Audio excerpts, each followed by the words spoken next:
Bienvenidos, soy Óscar Valladares y en esta edición especial vamos a hacer un análisis de la guerra de Ucrania, conflicto que tiene más de 3 años en curso. El 24 de febrero del 2022, Rusia lanzó la denominada Operación Militar Especial, nombre que le han dado a esta guerra de agresión contra Ucrania, una guerra condenada por el derecho internacional. Para analizar este tema nos acompaña César Sabas, geopolitólogo y analista político. César, gracias por acompañarnos. Un gusto, Oscar, siempre estar acá. Bueno, César, han pasado más de 3 años de guerra. Con Donald Trump en la Casa Blanca, Ucrania ya no tiene a Estados Unidos como un aliado garantizado y se ha convertido este conflicto en una guerra de desgaste en la que Rusia tiene la ventaja por tratarse de un país con muchos más recursos. En este escenario, ¿cuál es el objetivo que mantiene? ¿Rusia mantiene el objetivo inicial de la guerra o sus objetivos han cambiado? Veamos, el objetivo inicial era capturar Kiev, desmilitarizar Ucrania y establecer un régimen, un gobierno prorruso en Ucrania. O lo que están buscando, pasado todo este tiempo, es mantener el Donbass y las regiones que han conquistado al sur de Ucrania, incluida la península de Crimea. ¿Qué se estaría buscando actualmente? De hecho, las exigencias rusas han aumentado desde el 24 de febrero. No son las mismas porque han aumentado, son mucho mayores. El 24 de febrero del 2022, ciertamente el objetivo era llegar a Kiev, instalar ahí un gobierno prorruso. Básicamente el grueso de Ucrania iba a seguir siendo independiente de forma nominal, pero iba a ser como una especie de nueva Bielorrusia, pero iba a mantener algunas regiones que ahora están ocupadas por los rusos, como Zaporizhia, Gerson. Pero desde ese entonces han venido las anexiones de 4 oblasts, los ucranianos llaman a sus regiones oblasts, y ya son 5 regiones anexionadas oficialmente a Rusia. Quiere decir que las exigencias rusas aumentaron y ellos mantienen todavía la desmilitarización de Ucrania, que eso podría pasar por mantener a Ucrania con un ejército pero reducido. Ojo, no necesariamente tiene que ser un estado completamente tipo Costa Rica. Podría mantener un ejército de unos 50.000, 80.000 efectivos, que sería muy poco para el tamaño de Ucrania y sobre todo para hacerle frente a Rusia. Y por supuesto un cambio de gobierno, y eso pasa por lo que ellos todavía siguen llamando lo que es la desnazificación, que es decir, digamos, derogar muchas leyes que fueron aprobadas a partir del Euromaidán del 2014, para restablecer el ruso como lengua oficial, volver a legalizar los partidos prorrusos en Ucrania, las televisoras y radios prorrusas, que hayan unas nuevas elecciones, y el modelo sería el que está funcionando actualmente en Georgia, que un partido se cuela en el gobierno, supuestamente un partido harto de la guerra y que quiere negociar con todo el mundo, y poco a poco ese partido se va haciendo cada vez más prorruso y al final terminan tomando Kiev de una forma más política que militar. Ahora, Esas exigencias siguen.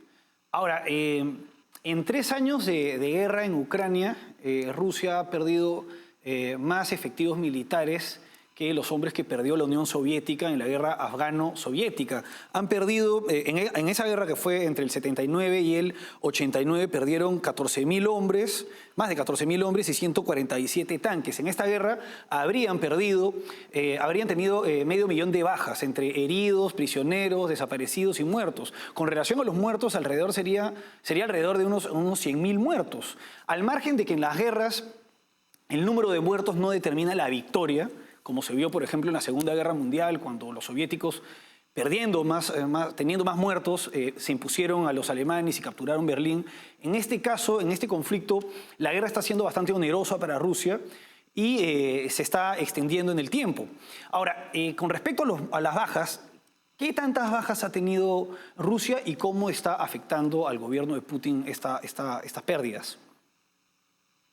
Bueno, en efecto es una guerra que le está proporcionando muchas bajas a los rusos.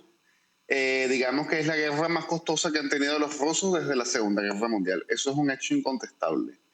Por otra parte, no son tantas como dice la propaganda ucraniana, que evidentemente jamás van a ser tan bajas como dice el Ministerio de la Defensa de Rusia. Digamos que cada bando siempre juega propaganda con el número de bajas, siempre le dan unas bajas exageradas al adversario y exageradamente bajas para sí mismo. Pero evidentemente, digamos, con los datos que manejamos, las fuentes que tenemos, las fuentes más serias, evidentemente que es una guerra costosa, muchísimo más costosa que la de Afganistán. La gran diferencia, y aquí es donde viene la gran diferencia, ¿qué tanto están dispuestos a asumir los rusos por Ucrania y qué tanto estaban dispuestos a asumir por otro tipo de guerras, como en Afganistán? Si Ucrania fuese un país tan importante como lo fue Afganistán, ya ellos se hubiesen retirado, porque no era tan importante Afganistán para ellos. Pero para los rusos, Ucrania es vital, tanto desde el punto de vista de su identidad nacional, su seguridad, incluso su economía. Son dos países que están fuertemente ligados. Así que el número de bajas que ha tenido Rusia hasta ahora para ellos es completamente manejable. Escenario ucraniano, todo lo que ellos están dispuestos a hacer por Ucrania, para ellos es completamente manejable hasta ahora. No es un número de bajas excesivamente alto. Repito, escenario ucraniano, por todo lo que representa Ucrania para ellos. Así que pueden continuar la guerra muchísimo más tiempo. De hecho, el discurso oficial ruso es: podemos parar la guerra si hay unas negociaciones en nuestro favor, si no, seguiremos asumiendo dolor, costos y seguir en el tiempo, pero Ucrania es muy importante para nosotros. Y en el caso de Ucrania, las bajas, digamos que afectan mucho más por tener menor población, menor número de efectivos militares. ¿Hay algún cálculo con relación a las bajas en este bando? Mira, hasta ahora no se están haciendo verdaderos cálculos científicos como tal. Hay, digamos, una investigación independiente de la BBC que ha logrado a través de los cementerios ver, en el caso ruso, ya unos 100.000 muertos más o menos, de los cuales muchos de esos muertos son expresidiarios, no digamos que la mayor parte, pero sí muchos, así que tampoco son bajas militares tan importantes. En el caso de Ucrania ha sido más difícil porque hay un apagón informativo fuerte por parte del Estado ucraniano, pero hay algunos datos que usamos, digamos, en los estudios de defensa para calcular lo que podría ser el número de bajas. Generalmente se tiene en cuenta que el bando que ataca tiene 3 veces más probabilidades de sufrir bajas que el bando que defiende. Desde este punto de vista se tiene a Ucrania como el país que defiende y a Rusia como que el país que ataca. Pero eso no ha sido así a lo largo de la guerra, porque Ucrania ha hecho muchos contraataques constantemente y ha hecho contraofensivas. Y cuando ha hecho esos contraataques y las contraofensivas es el país que ataca. No estoy diciendo que es el país que agrede, es el país que ataca, digamos, una posición y son los rusos los que se están defendiendo. Así que ya ahí empieza el cálculo a variar. El otro detalle es el poder de fuego. Los rusos consideran a la artillería la diosa roja de la guerra y los americanos le llaman la reina de la guerra. Digamos, en los estudios de defensa se considera que quien tiene el poder artillero más importante puede infligir un número de bajas mayor al enemigo. Y estamos hablando de que en el mejor de los casos Rusia tiene 3 veces más poder de fuego artillero que Ucrania. En algunas veces han superado incluso 6-1 a Ucrania. Así que ya deberíamos estar considerando que los rusos tienen una capacidad de infligir bajas a Ucrania mayor de la que los ucranianos pueden dar. El único, digamos, detalle que podría ser un poco disruptivo es la utilización de drones de guerra, que Ucrania los está utilizando muy bien. Esto ha sido un cambio tecnológico en la guerra moderna. Y al principio de la guerra, los ucranianos tenían una ventaja por encima de los rusos en relación al uso de drones, pero esta ventaja rápidamente fue, digamos, cambiando a medida que los rusos se pusieron al día y hoy en día están equiparados. En algunas oportunidades los rusos también superan a los ucranianos. Yo me inclino por pensar en vista de las grandes movilizaciones que ha hecho Ucrania, el reclutamiento sistemático que ha hecho Ucrania, que ha cerrado las fronteras de su país para que no salgan los hombres en edad militar de Ucrania y retenerlos, cosa que no han hecho los rusos, esto es muy importante, no han cerrado las fronteras, no han dejado de emitir pasaportes en el exterior. Me inclino a pensar de que las bajas ucranianas son mayores que las rusas. Y es ahí el problema, y por eso es que en Occidente consideran que la guerra no puede durar mucho más tiempo, porque estamos hablando de un país mucho más pequeño, mucho menos poblado que Rusia, que en el transcurso del tiempo podrá reclutar mucha menos gente. Y si los organismos de inteligencia, no lo dirán, pero si los organismos de inteligencia consideran que de paso Ucrania está teniendo más bajas que los rusos, evidentemente que no es sostenible esta guerra en el tiempo. Ahora, de todas maneras, también la desventaja que tiene Ucrania, al margen del apoyo de las potencias occidentales y del que ha tenido por parte de Estados Unidos, ha permitido que esta guerra se mantenga en el tiempo y que Ucrania sea un hueso duro de roer para Putin. Si bien, porque se pensaba que la guerra iba a durar tan solo unas semanas, ni siquiera la denominan guerra, sino operación militar especial. Y hasta el momento, aunque han podido avanzar gradualmente en amplios territorios de Ucrania, controlan actualmente alrededor del 20% del territorio ucraniano, la mayor parte del avance fue al inicio de la guerra y el 25% del territorio del Donbass lo tenían en disputa, digamos, desde el 2014 y se avanzó otro 25% iniciado ya este conflicto, la operación militar especial. Pero los resultados son una gran cantidad de bajas para los rusos, al igual que para los ucranianos, que definitivamente se ven mucho más perjudicados con ello, pero un desprestigio militar, porque Rusia es considerada la segunda o tercera potencia militar del mundo. Desprestigio militar, Ucrania mucho más armada que antes, Europa iniciando un proceso de rearme, nuevos países que se han adherido a la OTAN, como Finlandia y Suecia. Y bueno, hasta el momento, digamos que no parece inminente la caída de Kiev como es el objetivo inicial que tuvo Putin. Teniendo en cuenta todos estos elementos y el hecho también de que Rusia haya requerido de expresidiarios y de soldados norcoreanos, ¿qué argumentos existen para considerar que esta guerra pues está siendo perdida o que será una derrota inminente la de Ucrania?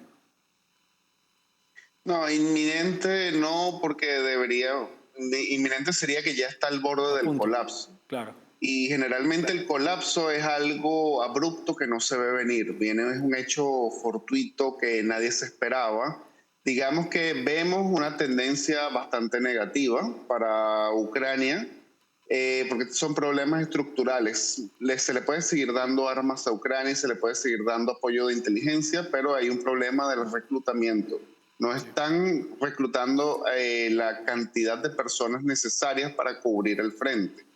Ahora, esta guerra, como básicamente todas las guerras, está generando, digamos, un sabor incluso, digamos, agridulce, incluso para el que está ganando, que en este caso vendría siendo Rusia.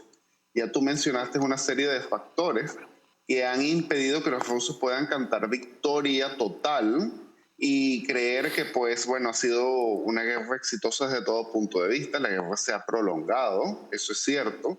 Se ha estancado de alguna forma el frente y podríamos agregar, sí, estos dos países que se unen a la OTAN. Pero son dos países que ya estaban dentro de la esfera de influencia occidental, ya eran miembros de la Unión Europea. Vendría siendo básicamente como que si China invade a Taiwán, Estados Unidos anexa a Puerto Rico como un estado de Estados Unidos y dice, oh, nos estamos haciendo más poderosos, ahora tenemos un estado 51. Pero era un territorio que ya dentro de todo estaba dentro de tu esfera de influencia, no está cambiando mucho. También podríamos decir, otro argumento, si bien Rusia no pudo capturar Kiev en una, digamos, guerra relámpago como lo tenían previsto en un momento, tampoco todo el complejo militar industrial de la OTAN que se ha puesto a disposición de Ucrania ha podido con el complejo militar industrial de Rusia. Entonces, si bien un factor ha servido para, digamos, recalibrar lo que se pensaba del poder militar de un país que vendría siendo Rusia, también sirve para recalibrar lo que considerábamos el poder militar de la OTAN y de todo su complejo militar industrial. Y nos ponemos a ver si la Unión Europea, por ejemplo, no ha podido proveer la cantidad de municiones Sí. que ha prometido Ucrania, no porque no ha querido, sino porque no ha sido capaz de producirla. Entonces, ¿cómo podría estar Occidente en un conflicto con otra potencia que sería China, por ejemplo? Ya eso recalibra muchas cosas. Y el otro detalle es que digamos, por primera vez cierto armamento occidental se ha puesto en combate. Y ha resultado efectivo, pero no milagroso como se pensaba en un momento. De hecho, si nosotros googleamos Game Changer, o sea, cambiador de juego, y ponemos Ucrania cambiador de juego en Google, vamos a ver una cantidad de noticias del 2022 y 2023. Cada vez que se anunciaba una nueva arma para Ucrania, esta iba a ser la nueva arma cambiadora, rompedora, con la cual se iban a romper las defensas rusas y los ucranianos iban a poder avanzar y romper el ejército ruso como mantequilla. Y eso no ha pasado. Ahora, ¿qué es lo interesante de esto? Hasta estos momentos, estas son potencias, tanto Rusia como, digamos, la OTAN, que han perdido guerras, pero todas han sido asimétricas. Caso Afganistán, caso Vietnam, pero por primera vez, si Ucrania es derrotada, aún así se tomen 3 años más, 10 años más, lo que sea. Pero si Ucrania es derrotada, tenemos que ver que Ucrania es el representante de Occidente, de la OTAN. Tiene armamento occidental, entrenamiento occidental y tiene los servicios de inteligencia de Occidente. Si Ucrania es derrotada, ya sería la primera vez que la OTAN es derrotada en una guerra simétrica, es decir, con armamento de igualdad, con organismos de inteligencia de igualdades.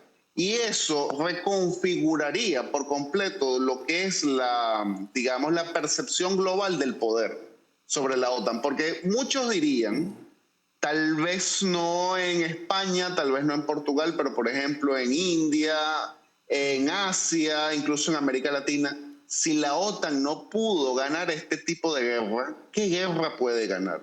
Y eso sería digamos, un impacto muy profundo. César, vamos ahora a una pausa y regresamos con el segundo bloque.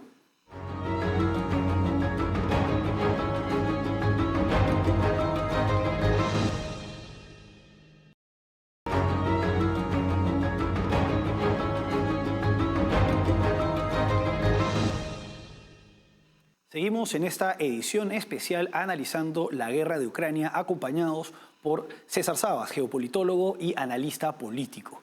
César, en el bloque anterior estábamos viendo el desprestigio que implicaría para la OTAN que Ucrania sea derrotada ante Rusia, algo que también podría aplicarse para Rusia si es que es derrotada teniendo pues el lugar de la segunda potencia militar en el mundo. Ahora, con respecto a Rusia, si bien está ganando gradualmente este conflicto con sus avances lentos pero seguros en el territorio ucraniano, ¿no se podría pensar que ha sido un error por parte de Putin no lanzar este ataque generalizado en el año 2014? Tal vez en el 2014 lograba todo lo que no está logrando hasta el momento desde el 2022. No sé qué piensas de esto. Sí, yo también me inclino a pensar que desde un punto de vista estratégico fue un error para Putin, digamos, poniéndome en el lado de los rusos, no haber hecho este ataque, que pudo haber sido mucho más rápido. En el 2014 Ucrania estaba completamente dividida entre prorrusos y proeuropeos. El mismo ejército estaba dividido y pues estaba sumamente desorganizado. Creo que hubiese sido una guerra mucho más rápida. Pero en la visión de Putin no estaba que iba a haber esta guerra. De hecho, él pensaba que iba a haber una especie de reunificación de los 3 países rusos, como él los llama, en su visión nacionalista, lo que él considera el Ruski Mir, el mundo ruso, que vendría siendo Rusia, la gran Rusia, Bielorrusia, que es la Rusia blanca, y Ucrania, que es la pequeña Rusia, Y tarde o temprano los factores prorrusos de Ucrania se iban a imponer a través de una guerra híbrida que lanzaron los prorrusos, a través de la propaganda, presiones económicas, cuando vieran que pues su ingreso en la OTAN y la Unión Europea no estaba avanzando. Él iba a poder, por medios pacíficos, del 2014 al 2022, conseguir esos objetivos. Ya en el 2022, él apostó por, ya que no iba a conseguir nada con Kiev, conseguirlo con Occidente. Y por eso él empieza a hacer los ejercicios militares. Esto fue otro error desde el punto de vista militar, porque moviliza a la frontera una gran cantidad de armamento, hace los famosos campamentos, de donde estaban haciendo estos ejercicios militares, eran visibles para todo el mundo. Empezaron a ver las negociaciones, recordemos la ida de Macron, de Scholz a Berlín, las conversaciones con Blinken, que al final no resultaron en nada. La idea entonces era presionar a Occidente y decir, mira, tengo tanto poder militar que puedo lanzar una operación en Ucrania, desestabilizar el gobierno, entonces voy a llegar a una negociación contigo, con Occidente. Y él estaba pidiendo básicamente que Occidente reconociera que Ucrania nunca iba a ser parte de la OTAN. Y a través de ese, digamos, acuerdo que él llegaría, pues desmoralizar el nacionalismo ucraniano y que en unas próximas elecciones pues ganara un partido amigable a Rusia que dijera, bueno, esta peleadera no nos está llevando a nada, igual nunca vamos a ser parte de Occidente. Y llevar otra vez a Ucrania de forma pacífica a su imperio, a su esfera de influencia con un gobierno títere. Ahora, dentro de la perspectiva nacionalista de Putin, está bastante claro pues, mantener dentro de la esfera de influencia a Bielorrusia, que ya lo está, y también a Ucrania, que trató o está tratando de salir de esa esfera de influencia. Y bueno, y que en los hechos está dentro de la esfera de influencia de Occidente. Pero Putin quedaría en este punto, si es que lograra sus objetivos en Ucrania, satisfecho, o trataría de ir, por ejemplo, por Transnistria, invadir Moldavia, invadir los países bálticos, invadir partes de Finlandia. ¿Hasta dónde podría llegar? ¿Buscaría avanzar aún más si es que triunfa en Ucrania? Bueno, esta es una muy buena pregunta que muchos se han hecho.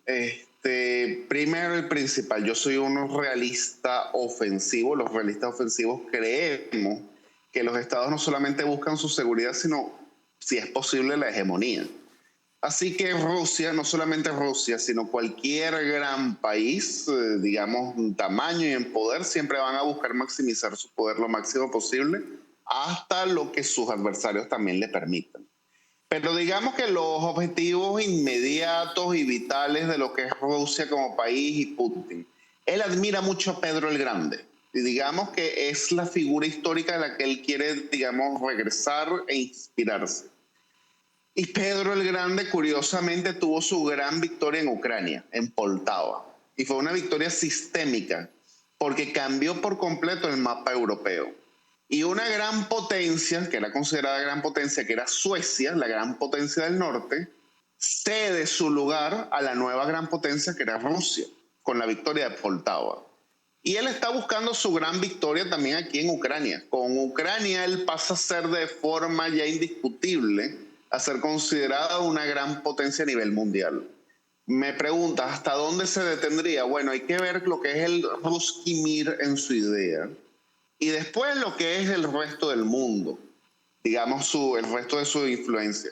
Evidentemente estos tres países, Bielorrusia, Ucrania y Rusia, y ni siquiera toda Ucrania, ojo, hay una gran parte de Ucrania a la que ellos no quieren dentro de lo que ellos consideran mundo ruso.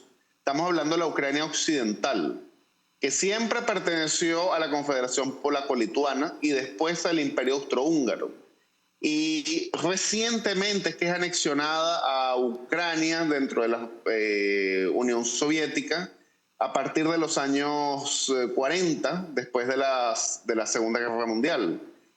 Esa es la zona más nacionalista de Ucrania y siempre ha sido la más antirrusa. Y para los rusos ha sido un error de Stalin haberla anexionado.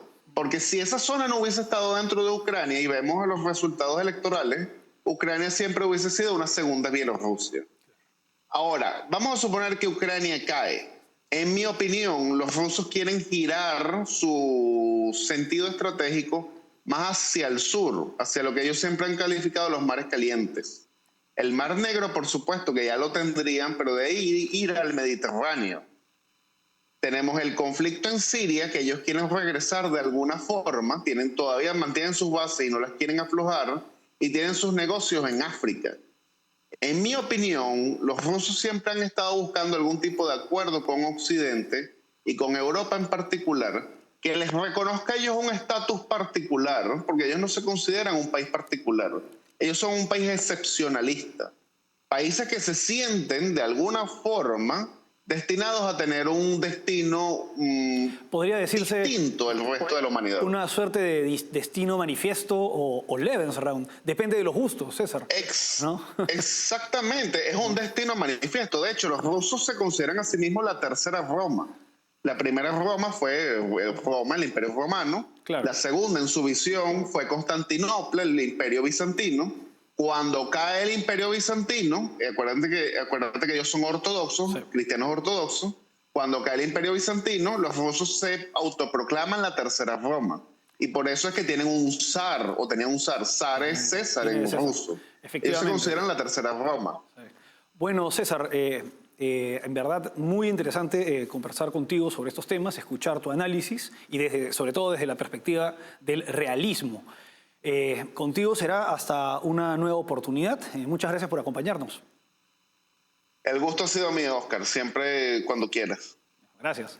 Bueno, vamos ahora a una pausa y regresamos con las conclusiones, el último bloque.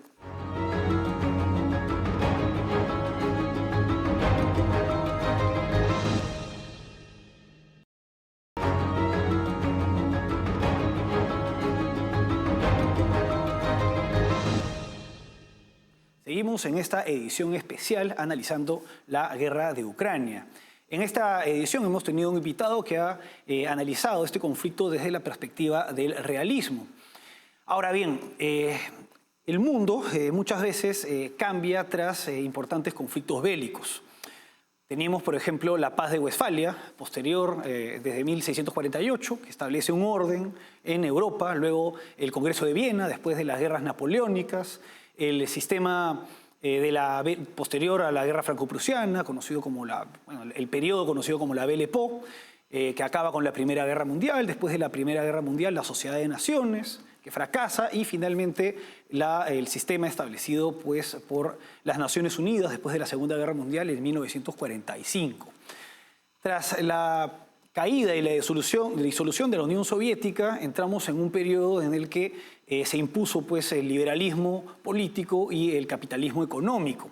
Pero hoy por hoy estaríamos entrando en una suerte de etapa transitoria hacia un nuevo orden, en el que potencias emergentes vuelven en la que Estados Unidos, como potencia dominante, empieza a ser impugnada pues, sus posiciones por Rusia y por China, que están promoviendo modelos alternativos, ya no tan desde una perspectiva tan ideológica, sino más de intereses geopolíticos.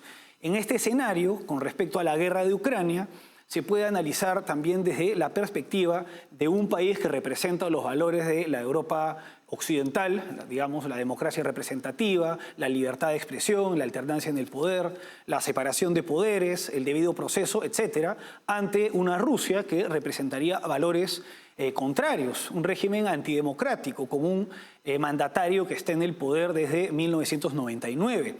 Y que es aliado de todas las dictaduras del mundo. En este escenario se entiende que diversos países que estuvieron dentro de la esfera de influencia de Rusia busquen entrar dentro de la esfera de influencia de Occidente, unirse a la OTAN para evitar caer en una esfera de influencia que implicaría un modelo político en el que se pierdan las libertades de las que gozan tras la disolución de la Unión Soviética. Y esta es una perspectiva desde la que se puede analizar también esta guerra.